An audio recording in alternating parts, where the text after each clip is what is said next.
இனி வீட்லயே பானிபூரி செய்யலாம் எல்லாரும். ஆச்சி பானிபூரி கிட்.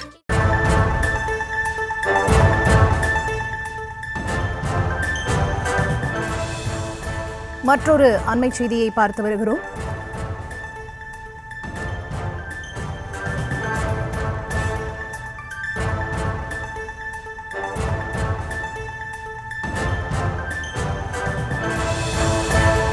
முன்னாள் அமைச்சர் ஜெயக்குமாருக்கு எதிரான வழக்கில் விசாரணையானது உச்சநீதிமன்றத்தில் நடைபெற்று வருகிறது. அது தொடர்பான அண்மை செய்திகளை பார்த்து வருகிறோம்.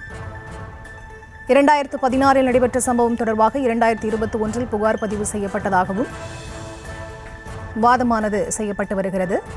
அண்மை செய்திகளை பார்த்து வருகிறோம். விவரங்களோடு இணைப்பில் காத்திருக்கிறார் எமது செய்தியாளர் மதியழகன். அவரிடம் பேசலாம். வணக்கம் மதியழகன். இந்த விசாரணை தொடர்பான முழுமையான விவரம்.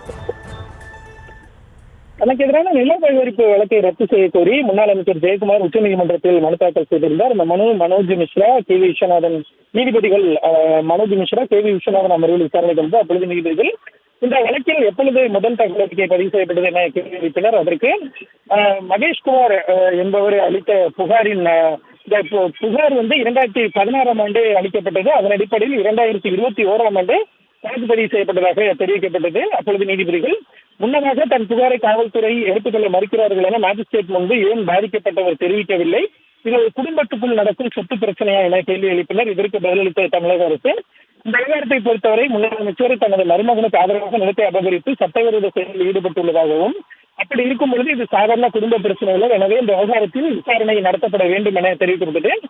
அப்பொழுது நீதிபதிகள் இந்த புகார் கடந்த 2021 தமிழகத்தில் ஆட்சி மாறியவுடன் புகார் கொடுக்கப்பட்டு இருக்கிறது. மேலும் எந்த இடத்திலும் முன்னதாக புகாரை ஏற்க மறுக்கிறார்கள் என கூறாமல் ஆட்சி மாற்றம் ஏற்பட்ட பின்னர் முன்னதாக காவல்துறை தனது புகாரை ஏற்கவில்லை என ஒரு அரசியல் சாயம் பூசுவது போல் இருக்கிறது என நீதிபதிகள் கேள்வி எழுப்பினர். இதனையடுத்து நில அபகரிப்பு ரத்து செய்யப்பட்ட இந்த அமைச்சர் ஜெயக்குமாருக்கு எதிரான இந்த மேல்முறையீடு வழக்கை தமிழக அரசினுடைய மனுவை உச்சநீதிமன்றமானது தள்ளுபடி செய்திருக்கிறது. ஏற்கனவே உயர்நீதிமன்றம் பிறப்பித்த உத்தரவில் தலையிட விரும்பவில்லை என உச்சநீதிமன்றம் தெரிவித்திருக்கிறது. அதாவது ஜெயக்குமாருக்கு எதிரான வழக்கை சென்னை நீதிமன்றம் ரத்து செய்தது. இதனை எதிர்த்து தமிழக அரசு உச்சநீதிமன்றத்தில் மேல்முறையீடு செய்தது. தற்பொழுது அந்த மனுவானது தள்ளுபடி செய்யப்பட்டு இருக்கிறது.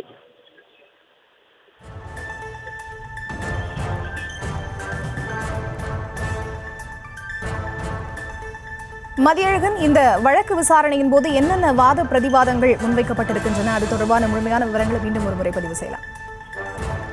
இந்த வழக்கை பொறுத்தவரை எடுத்துமே நீதிபதிகள் கேட்டது இந்த விவகாரத்தில் எப்பொழுது வழக்கு பதிவு செய்யப்பட்டது என்ற ஒரு கேள்விதான் நீதிபதிகள் கேட்டார்கள். அதற்கு சந்தேகம் 2016 ஆண்டு நடைபெற்றது. ஆனால் வழக்கு பதிவு என்பது 2021 ஆண்டில் தான் பதிவு செய்யப்பட்டது. அதுவும் மகேஷ்குமார் என்பவர் அளித்த புகாரின் பேரில் தான் இந்த வழக்கானது பதிவு செய்யப்பட்டது என தமிழக அரசு சார்பில் தெரிவிக்கப்பட்டது.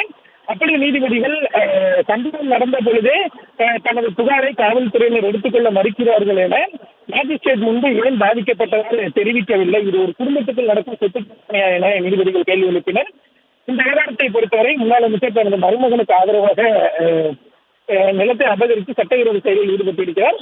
அப்படி இருக்கும் பொழுது இது ஒரு சாதாரண குடும்ப பிரச்சனை அல்ல, எனவே இந்த விவகாரத்தில் விசாரணை நடத்தப்பட வேண்டும் என்றுதான் தமிழக அரசு சார்பில் வாதிடப்பட்டது. ஆனால் இந்த வாதத்தை வார்த்தை உச்சநீதிமன்றம் நிறுத்தியிருக்கிறது. விவரங்களுக்கு நன்றி மதியழகன். இனி வீட்லயே பானிபூரி செய்யலாம் எல்லாரும். ஆச்சி பானிபூரி கிட்.